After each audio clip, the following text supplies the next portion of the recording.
So, continuing on to our channel data. As you can see here, it's elegantly yet simplistically detailed in this algorithm I have listed here. Paul, you following along?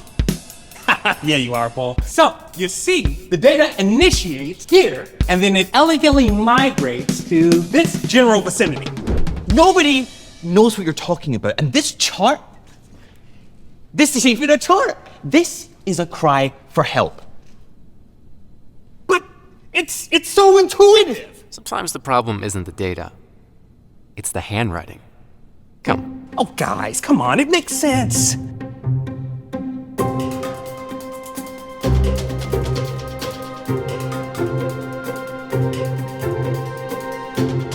You see, now we understand you. Clarity isn't a gift.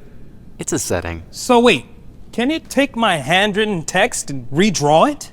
In a standard shape? At a... 1-to-1 scale, yes. So the takeaway is, we need a solution that is agile yet robust. Otherwise, Paul over here might actually have a stroke. Recap time.